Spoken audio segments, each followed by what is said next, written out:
Sir, बात तो election के हवाले से है। इस मुल्क में 14 मई के इलेक्शन का सुप्रीम कोर्ट ने हुक्म दिया, लेकिन मैं अभी कौमी सलामती कमेटी पे बात करना चाह रहा हूँ। एलामिये में कहा गया कि नया ऑपरेशन हम शुरू करेंगे, दहशतगर्दी की लहर है, दहशतगर्दों के खिलाफ। अब अगर इस ऑपरेशन में फ़ौज को 2 लाख 3 लाख ट्रूप्स की रिक्वायरमेंट है, तो फिर इलेक्शन के लिए कहाँ से सिक्योरिटी आएगी? इलेक्शन हो पाएंगे फिर?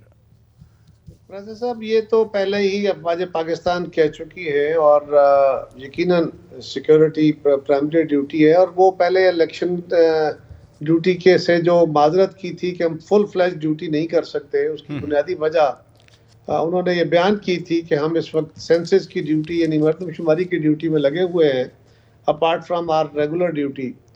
तो उसके ऊपर बात थी। जावेद चौधरी साहब को मैं सुन रहा था कि 10 दिन बाद भी ये बात हो सकती थी। मेरे ख्याल 10 दिन बाद तो ऑपरेशन करने की बात थी। हाँ, 10 दिन पहले ज़रूर ये हो सकती थी।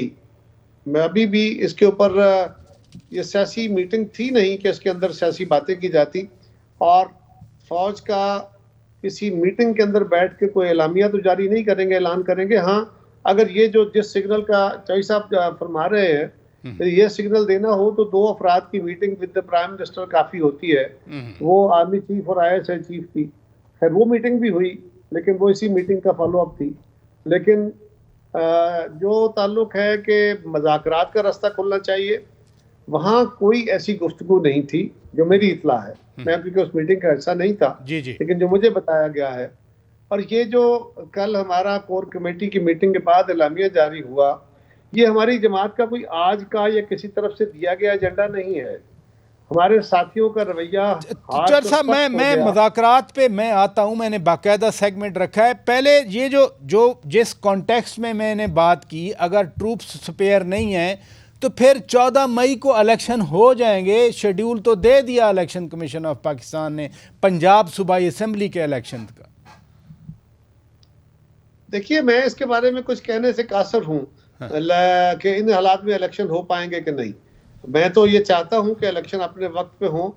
और लेकिन राजा साहब, ये बात भी याद रखिए, और ये बात मैं आज नहीं कह रहा, मैं बहुत दिनों से ये बात कह रहा हूँ कि अगर आप पंजाब का इलेक्शन पहले, उसके बाद KP का इलेक्शन, फिर 3-4 महीने के बाद जनरल इलेक्शन, तो ये जो जिस मकसद के लिए इमरान खान साहब ने ये असम्बलियाँ तोड़वाई थी गैर कानूनी और गैर आईनी तौर पर, उन्होंने तोड़वाई थी कि मुल्क के अंदर जनरल इंतखाब की दबाव डाला जा सके।